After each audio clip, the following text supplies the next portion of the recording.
Kali ini kami akan membacakan salah satu komentator yang sangat luar biasa ini teman-teman. Datangnya dari Bapak Sugianto. Dia berkomentar begini. Coba carikan dalil 3, 7, 40, 100 di kitabmu. Nanti tak hadiahi umroh. Waduh rek. Mantap jiwa ini ya Bapak Sugianto. Sebelum kami jawab, izinkan kami membacakan hadis Rasulullah Shallallahu Alaihi Wasallam di mana beliau bersabda, ayatul munafiqi salasun, idza haddatsa kadzaba wa idza wa'ada akhlafa wa idza tumina khana. Tanda orang munafik ada 3. Number 1, dia berdusta ketika berbicara. Idza haddatsa kadzaba wa idza wa'ada akhlafah. Nomor 2, apabila dia berjanji, dia mengingkari. Yang ketiga, wa idza tumina khonah, ketika dia sudah dipercayai, ternyata dia mengkhianati. Ini tanda orang-orang munafik. Semoga saja Bapak Sugianto ini tidak masuk dalam kategori orang munafik. Di dalam hadis riwayat Imam Al-Bukhari, beliau Imam Al-Bukhari membawakan sebuah hadis sahih dalam kitab beliau, yaitu kitab Sahih Al-Bukhari. Babut talbinati, haddatsana Yahya bin Bukair, haddatsana Laits an Uqail, an Ibnu Syihab, an Urwata an Aisyah zaujin Nabi sallallahu alaihi wasallam, annaha kanat idza matal mayyitu min ahliha fajtama'a lidzalika an-nisa'u thumma tafarraqna illa ahlaha wa khassataha amarat biburmatin min talbinatin fatubihat thumma suni'ah saridun fasubbatit talbinatu 'alaiha thumma qalat kulna minha fa inni sami'tu Rasulullah sallallahu alaihi wasallam yaqul at-talbinatu mujimmatun li fuadil maridhi tadhhabu bi ba'dil huzni. Ini kitabnya sudah ya, ada di sini, saya sudah rangkum. Dalam hadis riwayat Imam Al-Bukhari ini sangat jelas sekali. Ketika salah satu keluarga Sayyidah Aisyah radhiyallahu taala anha meninggal dunia, datanglah orang-orang pada saat itu termasuk para wanita, kemudian mereka bubar kecuali keluarga beliau dan orang-orang tertentu atau orang-orang terdekatnya beliau. Kemudian ternyata Sayyidah Aisyah menyuruh untuk membuat talbinah. Jadi Sayyidah Aisyah ketika salah satu keluarganya meninggal, ternyata beliau memberikan suguhan makanan. Ini catat ya. Kata siapa bersedekah atas nama mayit yang dikeluarkan oleh pihak keluarga mayit untuk para pentakziah itu dosa, kata siapa? Nyatanya, buktinya Sayyidah Aisyah radhiyallahu taala anha ketika ada para pentakziah datang, beliau ternyata menyuruh bikin talbinah. Atau kalau sekarang anggap makanan, mislah makanan, intinya makanan lah, no problem. Ini athar daripada istri Rasulullah Shallallahu Alaihi Wasallam, Sayyidah Aisyah radhiyallahu taala anha. Maka tidak heran ketika para Wahabi yang sangat menyanjung ulama-ulama Arab Saudi, ternyata ulama Arab Saudi sendiri yang bernama Syekh bin Baz. Syekh bin Baz di dalam salah satu kitabnya Majmu' Fatawa Ibnu Baz, Syekh bin Baz di sini teman-teman ternyata pernah ditanya oleh seseorang tentang hukum menemui para pentakziah yang mendatangi rumah keluarga duka.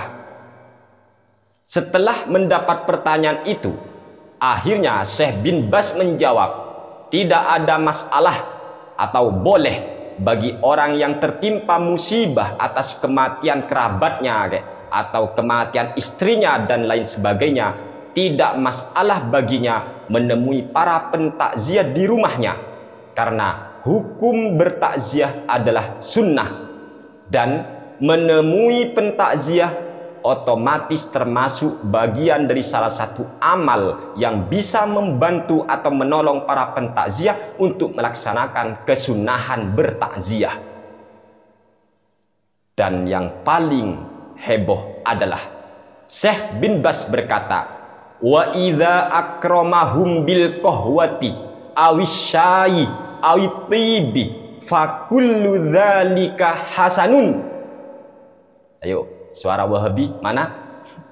Syekh bin Bas ternyata menyatakan, wa idza akramahum bil qahwati, apabila si keluarga mayit itu memuliakan para pentakziah dengan memberikan suguhan kopi, awisyayi, atau memberikan yang namanya teh, awitibi, atau wewangian, fakullu dzalika hasanun, semua itu baik. Ini fatwa daripada Syekh bin Baz, memberikan suguhan kepada para pentakziah, no problem, la baksah, boleh-boleh saja. Kan hanya sutat-sutat Wahabi Indonesia ini yang teriak-teriak bid'ah. Lucunya mereka, macam mana pula lah kau Wahabi. Kemudian yang ditanya oleh si Bapak Sugianto, dalil 1, 2, 3, 4, 5, 6, 7, 40, 100, mungkin holnya nanti ya ditanya. Oke. Cek dalam kitab Sahih Al-Bukhari. Di sini dijelaskan, Imam Al-Bukhari membawakan sebuah hadis. Haddatsana Musa bin Ismail, haddatsana Abdul Aziz bin Muslim, an Abdillah bin Dinar, an Ibni Umar radhiyallahu anhuma qala kana Nabi sallallahu alaihi wasallam ya'ti masjida Quba'in kulla sabtin masyian wa raqiban wa kana Abdullah radhiyallahu anhu yaf'aluhu. Menceritakan kepada kami Musa bin Ismail, menceritakan kepada kami Abdul Aziz bin Muslim dari Abdullah bin Dinar dari sahabat Ibnu Umar radhiyallahu anhuma. Ibnu Umar berkata, Rasulullah Shallallahu Alaihi Wasallam atau Nabi kita Muhammad Shallallahu Alaihi Wasallam datang ke Masjid Quba setiap hari Sabtu, masyian warakiban, baik dalam keadaan berjalan kaki maupun berkendaraan. Wa kana Abdullah radhiyallahu anhu yaf'aluhu, begitu juga yang dilakukan oleh sahabat Abdullah. Beliau juga melakukan hal yang sama yang dilakukan oleh Nabi, yaitu pergi ke Masjid Quba setiap hari Sabtu. Nabi itu ketika mau pergi ke Masjid Quba di setiap hari Sabtu.